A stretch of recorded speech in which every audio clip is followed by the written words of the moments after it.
Sarah stared at her phone screen in horror, her thumb frozen mid-swipe.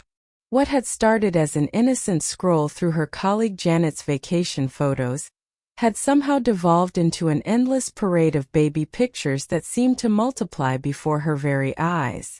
Not just any baby pictures, mind you, but the kind that made you question the fundamental laws of human genetics and wonder if perhaps Mother Nature had been having an off day.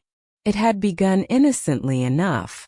Janet from accounting had cornered her by the coffee machine that Tuesday morning, practically vibrating with excitement about her new nephew. "Oh, Sarah, you simply must see little Braxton. He's absolutely precious." Before Sarah could politely decline or make an excuse about an urgent spreadsheet emergency, Janet had thrust her phone into Sarah's hands with the enthusiasm of someone sharing the crown jewels. The first photo wasn't terrible. Baby Braxton was red-faced and wrinkled, sure, but that was fairly standard newborn territory. Sarah had managed a convincing, "Oh, how sweet," and prepared to hand the phone back. But Janet, apparently interpreting this as genuine enthusiasm rather than workplace politeness, had snatched the phone back with a gleeful wait. "There are so many more." And there were. Oh, there were. What followed was a seemingly infinite cascade of photographs documenting every conceivable angle, expression, and bodily function of little Braxton. There was Braxton sleeping, mouth agape, creating an unfortunate resemblance to a startled fish. Braxton eating, somehow managing to get more pureed carrots on himself than seemed physically possible. Braxton in various outfits that made him look like a small, angry businessman who'd had a very bad day at the office. But the photos weren't limited to Braxton alone. No, Janet's phone contained what appeared to be a comprehensive archive of every baby in her extended family's considerable reproductive history. There was Cousin Bethany's little Madison, whose eyes seemed to point in different directions like a chameleon. There was Uncle Roger's grandson Jaden, whose head appeared to be roughly the same diameter as a bowling ball. And then there was Aunt Priscilla's newest addition, a child whose name Sarah couldn't quite catch over Janet's enthusiastic narration, but who bore an uncanny resemblance to a very small, very bald version of Danny DeVito. The worst part wasn't even the babies themselves. Babies, after all, couldn't help their temporary aesthetic challenges. The real horror lay in Janet's running commentary, delivered with the passionate intensity of a nature documentary narrator, describing the mating rituals of exotic birds. "Look at those chubby cheeks," Janet would coo, zooming in on features that Sarah felt were better appreciated from a distance. "And see how he's grabbing his toes? Isn't that just the most precious thing you've ever seen?" Sarah found herself trapped in a nightmarish loop of forced enthusiasm. Every attempt to extract herself from the situation was met with Janet's excited, "Oh, but wait until you see this one."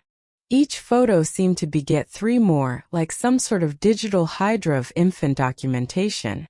"This is him at the park last weekend," Janet continued, swiping to reveal a photo of a baby covered head to toe in what appeared to be a mixture of dirt, ice cream, and possibly tree sap. "He just loves nature." Sarah's smile was beginning to feel like a mask that had been glued to her face. Her coffee was getting cold in her free hand, and she could see her coworkers walking by with expressions of sympathy mixed with relief that they weren't the ones trapped in Janet's enthusiastic parental vortex. "And here's one from bath time," Janet announced with the excitement of someone unveiling a masterpiece. The resulting image made Sarah grateful that phones couldn't transmit smells. Time seemed to stretch like taffy. Sarah began to wonder if this was some sort of cosmic punishment for all the time she pretended to be busy to avoid small talk. She found herself studying the office ceiling tiles, memorizing the pattern of water stains, anything to avoid having to look at another photo of a baby who appeared to be actively plotting world domination from his high chair. But Janet was relentless. "Oh, and you absolutely have to see the video of him laughing," she declared, tapping the screen before Sarah could protest. The resulting sound was less like laughter, and more like the noise a small engine makes when it needs an oil change. Sarah's desperation was mounting. She'd tried the classic, "Oh, would you look at the time" maneuver, but Janet had simply responded with, "I know. That's why I'm so glad I caught you. I have so many more to show you." She'd attempted the, "I should really get back to work" approach, but Janet had countered with, "This will just take a minute." A minute that had somehow stretched into what felt like several geological eras. It was then that Sarah noticed something peculiar. In the background of one of the photos, she spotted what appeared to be a calendar on the wall behind baby Braxton. And on that calendar she could just make out the date. It was from 3 months ago. "Janet," Sarah said, seizing her opportunity like a drowning person grabbing a life preserver. "When was this photo taken?" "Oh, that one?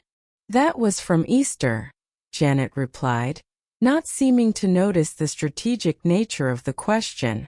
"Easter," Sarah repeated, her voice filled with carefully calculated surprise. "But wait, didn't you say this was from last weekend?" Janet paused, her thumb hovering over the screen. "Well, no, this one was Easter. But I have ones from last weekend too. Let me find them." As Janet began frantically swiping through her photo library, Sarah saw her chance. "You know what, Janet? I just remembered. I promised I'd call the Johnson account before their meeting this morning. Could we maybe continue this later?" But Janet, still absorbed in her search for the weekend photos, barely looked up. "Of course. We can finish looking at these this afternoon." Sarah's heart sank. She hadn't escaped. She'd merely negotiated a temporary reprieve. She was like a condemned person who'd been granted a stay of execution, only to know that the gallows still awaited. The rest of the morning passed in a haze of dread. Every time she saw Janet approaching, Sarah would suddenly become very interested in her computer screen or develop an urgent need to use the restroom. She began taking circuitous routes through the office, like a spy avoiding enemy agents. But Janet was persistent. Around lunchtime, she appeared at Sarah's cubicle with her phone already in hand. "Ready to see the rest of those photos?" she asked with the enthusiasm of someone offering front-row tickets to a Broadway show. Sarah's mind raced. She needed a plan, something more sophisticated than simple avoidance. And then inspiration struck like lightning. "Janet," she said, her voice filled with sudden excitement, "before we look at more photos, I have to ask you something. You're clearly such an expert on babies. I mean, you know everything about what makes them special and photogenic." Janet preened at the compliment. "Well, I do have quite a bit of experience." "I knew it," Sarah continued, warming to her theme. "See, my sister just had a baby, and she's been asking me for advice on photography. She wants to take better pictures, but she doesn't know where to start. I was wondering if you could give me some tips to pass along to her." Janet's eyes lit up like Christmas morning. "Oh, I'd be happy to help. Photography is so important for capturing these precious moments." "Exactly," Sarah agreed. "So what would you say are the most important things to remember when taking baby photos?" And just like that, Sarah had successfully redirected Janet's enthusiasm from showing photos to talking about taking them. For the next 20 minutes, Janet held forth on lighting conditions, camera angles, and the importance of capturing candid moments. Sarah nodded and took notes, asking follow-up questions whenever Janet seemed to be winding down. "The key," Janet explained, "is to always be ready with your camera, because you never know when they're going to do something adorable."